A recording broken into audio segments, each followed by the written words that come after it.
Yeah, so you signed with Loughborough, and end up, signing with Leicester Riders and giving their partnership. Yeah. So what was it like, your first few months making that jump from D1 to the BBL?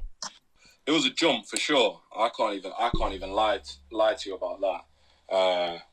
Yeah, and but the biggest jump for me, it wasn't anything physically. Obviously, there was so many things physically, like shooting, dribbling, passing, whatever that I can get better at. But probably the biggest thing for me was just understanding probably the game, like where to be on defense and stuff. Like especially taking them years out. I guess I kind of missed that learning stage of all them stuff. But I came into the Riders with, and they had a crazy team with who they have. So it was like Drew Sullivan, Pierre Hampton, Taylor King, Shane Walker, Eric Robertson, Tyler Bernardini, missing Andy Thompson.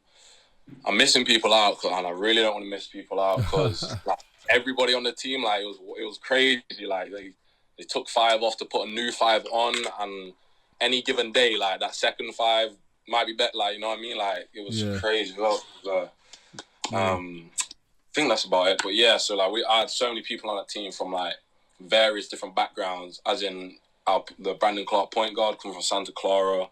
He was very much a point guard. Read the game from someone like Drew Sullivan, who's like, um, like what can I really say? You know what I mean? Drew Sullivan, like legend. experience. Yeah, You know yeah, what I mean? You can't really exactly. So there was people on that court that like knew the game like unbelievably well, and just to be literally in that environment. Like I didn't really play that year, but just to be in that environment, being able to like just turn up to training and every day like just get shouted at by people for doing things wrong. Like mm, you just learn. You like I just learned so much that year.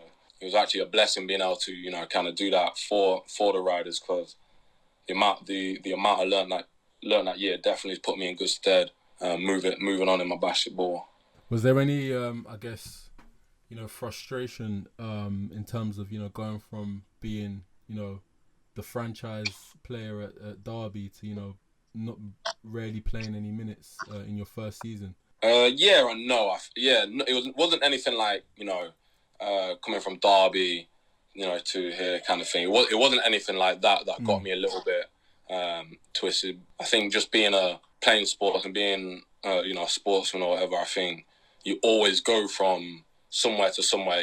Like whether it's basketball, you go from being the best in the club to now national league to now being best in national league. I'll be best in the country, best. I mean, I think there's always someone or something to attain. So yeah, even coming out of Derby or leaving Derby or being at Derby, I always knew like there's so much more. There's so much more ahead. So it was never about that. But yeah, yeah. there's always frustration when you don't play. Mm, Um, I don't want to say my frustration wasn't at anybody in particular. Like it wasn't. My frustration wasn't at anybody. Like I said, like I knew the level of team we had. Like yeah, yeah. that team was crazy. However, did I personally believe that I think that I could fit in the team and do a job? And yeah, I did, but at the same time, like you can never because it's out of my control. Like I can't Mm, control the choice of that, but I just try to control what I could control, and that's learn as much as I can at practice. I'm making sure I'm ready, showing up and ready to be called upon if I was called upon during every game, and that's just what I tried to focus to do. Just make sure I was ready for any opportunity that came, and if it did come, try and take it, and if it wasn't, just what could I do for the next week to be ready for next game. yeah, no, that's good, man. And I touched on it on one of my earlier episodes. About as a basketball player, I think it's important that you get that experience, being on a team where you're the main guy, you're the go-to guy, maybe one of the main guys, and you have that experience, having that responsibility where like the result ultimately depends on how you play, and also Yeah, getting that experience of being a role player and you know impacting the game off the bench. I think that all contributes to being almost a complete player where like you know you're comfortable for yourself. You know, you're comfortable, you know, coming off the bench and doing your bit, and you're comfortable if your team needs you to play 30-35 minutes, you know, you can do that. You know what I'm saying? Yeah.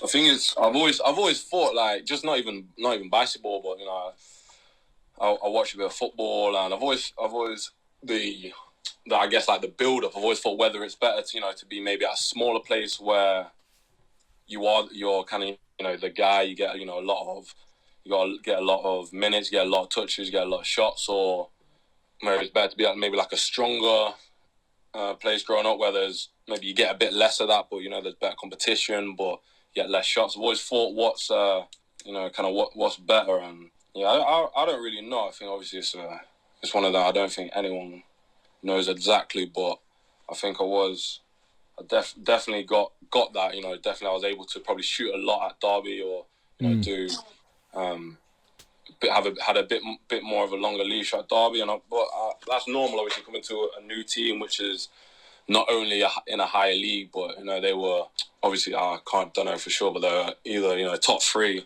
at the time.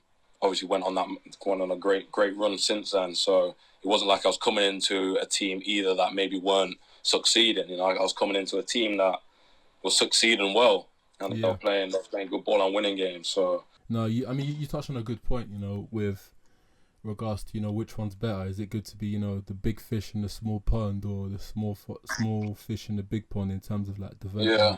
That's actually an interesting point. I feel like it might be a bit on personality as well. Like, different personality types might suit better in different places, and that might breed their success a bit better than maybe another place. But I've thought that for a bit, just generally, like, just as in team sports, or you know, what's better for actual, you know, development. Yeah, and I can see sides to both arguments. Yeah. No, me too, man. Me too. Particularly for other sports, you know, I think, like, especially like football, like, but I think the main thing, I think, again, is getting that experience of doing both, because unless you're all worldly talented, where whatever team you go to, you're going to be the guy, you know, chances are you're going to end up in a position, especially when you're young, where you're not the guy and you have to, you know, adapt to being a role player. And it's crazy because a lot of players a lot of really, really good players can't do the role player thing. They can't come off the bench, and, you know, mentally they can't accept, you know, being like a role player. You know what I mean? You see it all the time. You see guys quit playing basketball because of it, which is a shame. And I think, again, like you said, man, like you can make a case for either or, man. But